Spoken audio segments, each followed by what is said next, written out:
Hello guys, magandang hapon sa inyo lahat. Ito ulit si Mike Paduan, nakatulit tayo sa pinaka-latest sa bagyong si Henry. Ito po ay para sa ngayong araw po ng Biyernes, ikalawa ng buwan ng Setyembre 2022.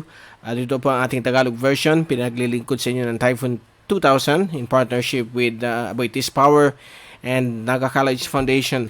Umpisa natin ang update. Ito yung ating fast animation mula sa University of Wisconsin Tropical Cyclone page. Sa nakalipas na 24 oras, ito po ay humina na po. Nag-rapidly weekend from a super typhoon. Galing po sa isang super typhoon. Ito na lang isang minimal typhoon.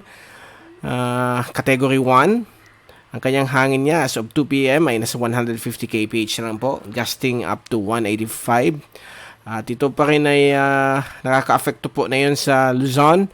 At bigla po itong nag-expand ang kanyang circulation. Yung kanyang rain bands ay nakaka-affecto na yun sa malaking bahagi po ng dulong Hilagang Luzon. Lalo na po sa may Batanes. Subalit may mga padaan-daan pa rin dyan ng mga ulan. At hangin na hindi lalampas po ng 100 kilometro bawat oras. Particularly po dito sa may Batanes at dito rin po sa may coastal areas po ay ng extreme northern Luzon at kasama rin po ang Ilocos provinces. At kasalukuyan pong nahihirapan na yun ang organisasyon nitong bagyong ito dahil po nagkakaroon po ng upwelling o paglamig ng karagatan dito po sa North Philippine Sea o sa may east of Batanes. At yan po ang good news, kaya po lalong humihina po itong bagyong si Henry. At ang kanyang halos hindi kumikilos dahil po wala pang nagpupush sa kanyang o yung dalawang high pressure area nagko-compete po para pag i-push siya kung anong direction na gustong i-push nitong dalawang high pressure area dito sa may China at dito rin sa may east niya. But in the latter forecast within the next 24 hours, itong frontal system dito, okay, na sumisira dito sa isang ridge ay patuloy na magper-persist at yung high pressure dito sa may right side niya ay yun ang magpupush sa kanya upang ito ay gumalaw patungong norte. At kasalukuyan ay unti-unti na po siyang gumalaw pagkatapos po siya nag-stationary kaninang umaga. At ito po ay kumikilos na yung hilagang kanluran sa bilis na 7 kilometro bawat oras patungo po sa mga isla po ng Miyakojima at Yaeyama. At inasan pong dadaan po dyan bukas po ng gabi, Sabado. At ang paghikayat na yun ng habagat ay lalo pong lumalakas at nagbibigay na yung mga on and off rainfall sa kanluran bahagi po ng Luzon, lalo na po ang Ilocos at Cordillera regions.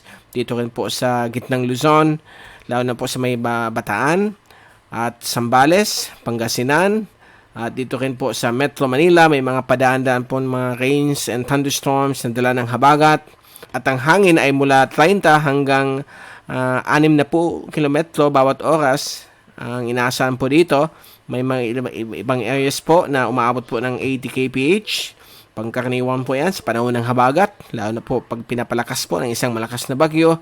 At dito rin po sa Occidental Mindoro, at nakikita po niyo dito sa Zoom fast animation, yung pagdating ng mga makakapal na ulap dito sa may kanluran bahagi po ng Luzon hanggang sa may kanluran bahagi po ng Mindoro. Ang Kabikulan at ibang bahagi po ng Visayas, although nasa habagat conditions din tayo, wala masyadong ulan. Okay, halos zero po ang rainfall. At mostly cloudy lang po. At pabugso-bugsong hangin hanggang 30 o 40 kilometro bawat oras. At ito na yun yung bagyo, nagsimula na yung umakyat, wala na po siyang eye dahil humina po itong bagyong si Henry. But inaasahan pong lalakas ulit ito paglabas po ng Philippine Air Responsibility dahil po dadaan ulit siya sa medyo mainit na karagatan. Dito lang po yung tinatawag nating upwelling at pagbaba ng temperatura ng dagat kaya medyo humina po ang kanyang lakas. At ito po yung infrared satellite at na-confirm po dito na talagang mahina na po ang kanyang sirkulasyon but still nakakahila po siya ng hanging habagat dito sa kanluran bahagi po ng Luzon.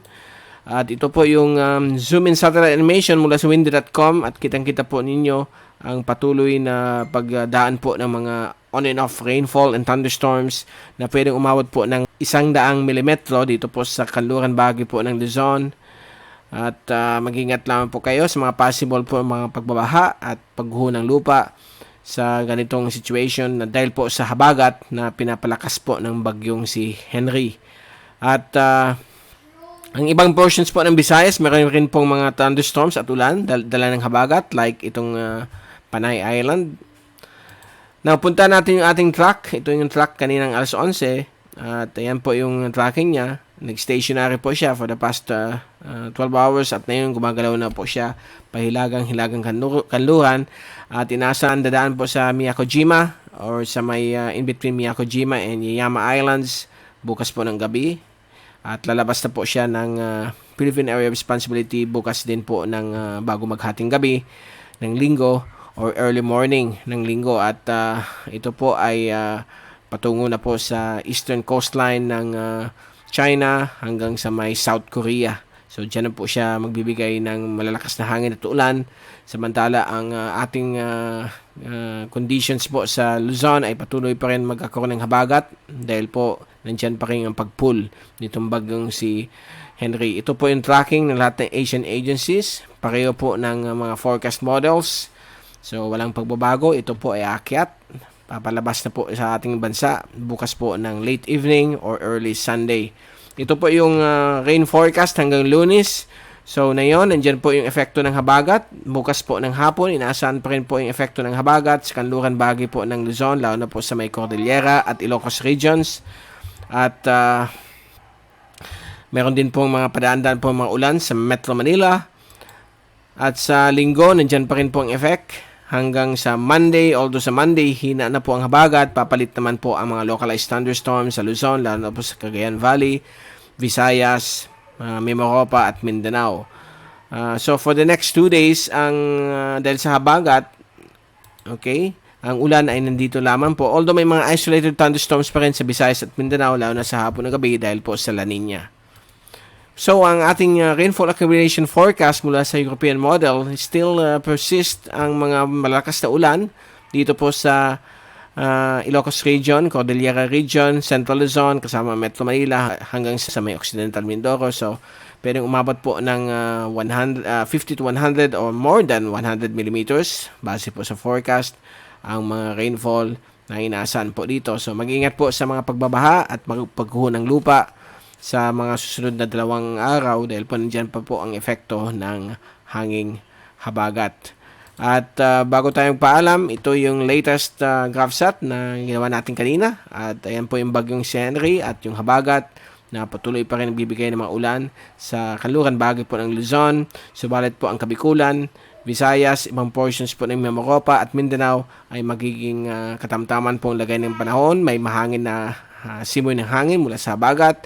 But hindi masyado po ang mga thunderstorms except for Mindanao. Later in the evening, may mga isolated ones also na inaasahan pong magpapaulan sa ibang portions po o selected areas po ng Mindanao. So, ang affected areas po na may malakas na ulan ay ang Cordillera region, rest of Ilocos region, Zambales, Bataan, NCR, Occidental Mindoro, Batangas, and Cavite.